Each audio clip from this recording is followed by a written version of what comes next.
Eh bien, bonjour à toutes et à tous, je suis Fanny Lacroix, je suis effectivement maire de Châtel-en-Trièves, qui est un petit village de 500 habitants dans le sud de l'Isère.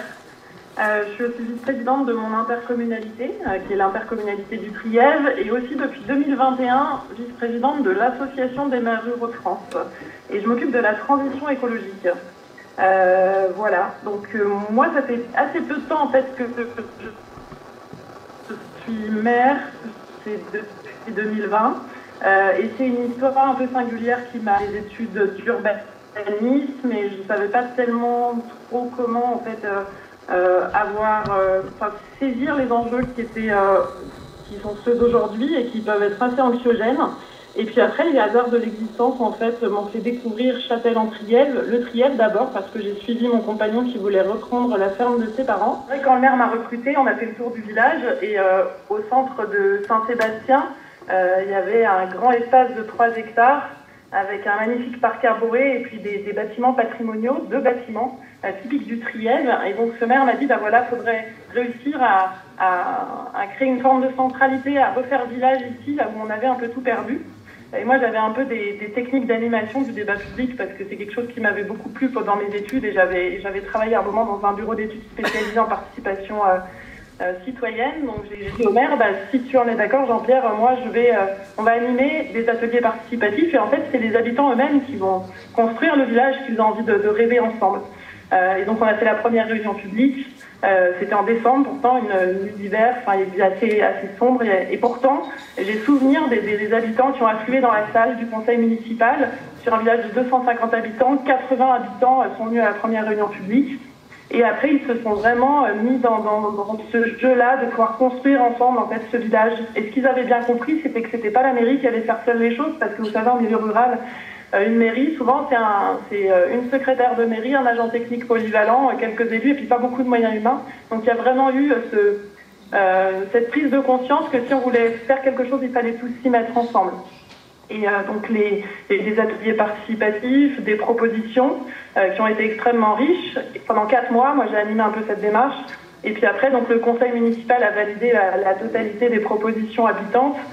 Donc avec le fait de faire la mairie dans cet espace, un café épicerie associatif, des jardins partagés, une carrière équestre communale à gestion associative, enfin plein de propositions en fait qui ont été validées par les élus parce qu'ils étaient vraiment à l'écoute de leur population. Et puis après, donc moi j'ai fait le travail d'aller chercher des subventions, de réaliser le projet. Et ensuite, ce qui a été assez incroyable, c'est quand l'institution est sortie en fait de l'animation de cette démarche, les habitants se sont eux-mêmes pris en main et ont créé des associations pour porter les usages. Donc il y a eu 3 associations qui sont sorties de terre: l'association pour gérer le café épicerie associatif, l'association pour gérer les jardins partagés, et l'association pour gérer la carrière équestre communale à gestion associative, et qui s'était aussi engagée à entretenir les sentiers de la commune. Et donc, quand on a comptabilisé un peu le nombre des habitants qui étaient investis dans ce tissu associatif, on était à pas loin de 150 habitants sur un village de 250. C'était assez incroyable. Et moi, donc, ça a vraiment changé ma conception des choses. Je me suis dit qu'on pouvait vivre un réveil citoyen à l'échelle d'un village de 250 habitants et emmener tout le monde dans un horizon d'espérance qui était celui, en fait, tout simplement de pouvoir continuer à avoir un lieu de vie, de pouvoir avoir une commune vivante et pas...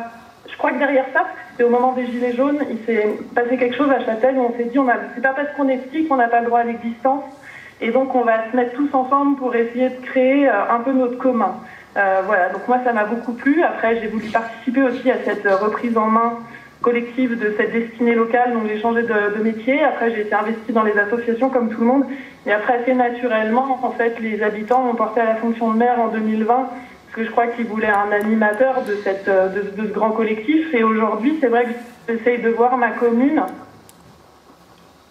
comme un commun, c'est-à-dire, en fait, mon objectif politique est tout simplement de créer la capacité à chacun d'avoir un droit à l'existence dans l'espace public, c'est-à-dire à lutter contre l'invisibilité des uns et des autres.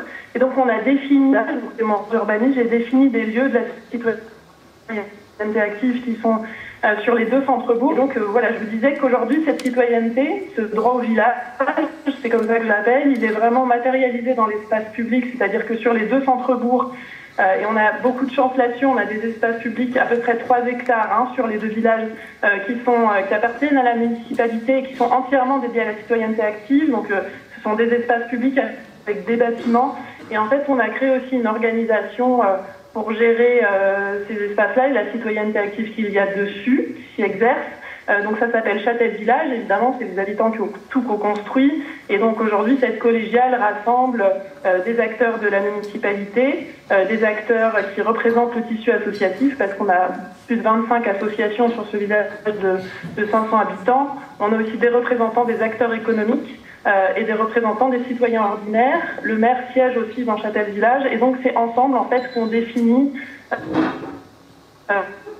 comment est-ce qu'on... Bon, ça fait un an maintenant que cette organisation est bien lancée. On a aussi fait un choix qui était fort dans la municipalité, c'était de créer un poste d'animation de Châtel Village. Donc aujourd'hui, on a une citoyenne qui s'est révélée dans ce processus et qui avait envie d'y consacrer du temps et qui a été recrutée par la mairie 2 jours par semaine et qui est un peu notre jardinière sociale. Moi, j'aime bien prendre en fait cette image du terreau. Aujourd'hui, je vois ma commune comme un terreau où je me dis en fait que ma fonction, c'est simplement de nourrir ce terreau de l'engagement et que tout soit en fait rendu propice pour l'émergence d'une envie de faire, à la fois individuelle et collective. Et après, nous, en fait, on est simplement observateurs et accompagnateurs des dynamiques. Donc vraiment, le rôle de Lucie, c'est de pouvoir faire en sorte que chacun puisse s'investir, de repérer aussi les talents, de les faire communiquer et qu'il y ait des projets qui sortent.